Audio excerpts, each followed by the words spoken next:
Hey everyone, welcome back to the channel. Today, we're diving into one of the most powerful yet misunderstood institutions in the world, the Federal Reserve. By the end of this video, you'll understand how this bank controls the entire US economy, why it holds so much wealth, and how it impacts your life every single day. Trust me, this is going to blow your mind. Let's get started. The Federal Reserve, or the Fed, was created in 1913 after a series of financial panics, like the bankers' panic of 1907, threatened to collapse the U.S. economy. Back then, banks were failing left and right, and people lost their life savings overnight. The government realized they needed a central bank to stabilize the financial system. But here's the kicker.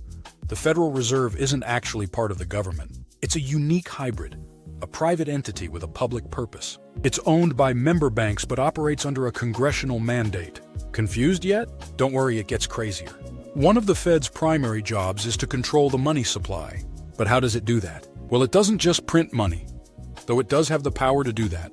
Instead, it uses tools like interest rates and open market operations to influence how much money is circulating in the economy. Let's break it down. When the Fed lowers interest rates, borrowing becomes cheaper. That means businesses take out loans to expand, and you might get a lower mortgage rate. But when it raises rates, borrowing slows down, which can cool off an overheating economy. It's like a thermostat for the economy. Here's where things get wild. The Fed's balance sheet is worth trillions of dollars. During the 2008 financial crisis, it started buying up assets like government bonds and mortgage-backed securities to pump money into the economy, a process called quantitative easing, QE. Fast forward to 2020, and the Fed went into overdrive during the COVID-19 pandemic. Its balance sheet ballooned to nearly $9 trillion. That's more than the GDP of most countries. But here's the question.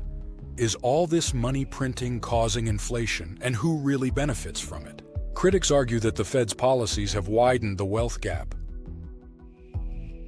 When the Fed injects money into the economy, a lot of it ends up in the stock market, boosting the portfolios of the wealthy. Meanwhile, everyday people face rising costs for housing, food, and gas. Think about it.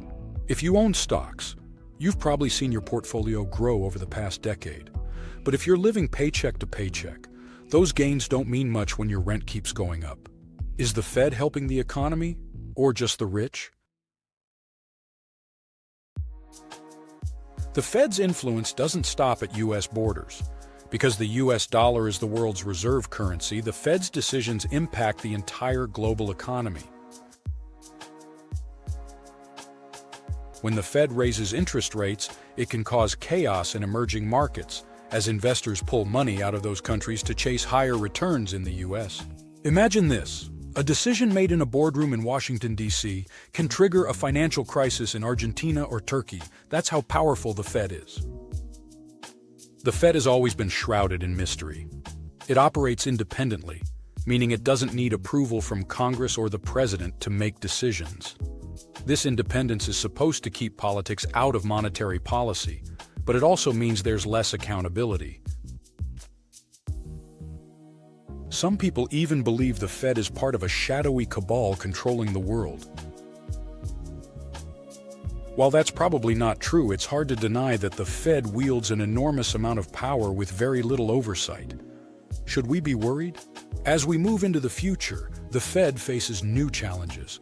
Cryptocurrencies like Bitcoin threaten to disrupt its monopoly on money, and there's talk of a central bank digital currency, CBDC, a digital dollar that could give the Fed even more control over your finances. Imagine a world where the Fed can track every transaction you make, or even program money to expire if you don't spend it fast enough. Sounds like science fiction, but it could become reality sooner than you think. So, what do you think? Is the Federal Reserve a force for good, or is it too powerful for its own good? One thing's for sure. Whether you realize it or not, the Fed plays a huge role in your life. Thanks for watching. If you enjoyed this deep dive, give this video a thumbs up, subscribe, and hit that notification bell so you don't miss our next mind-blowing topic. Thanks for watching, and I'll see you in the next one.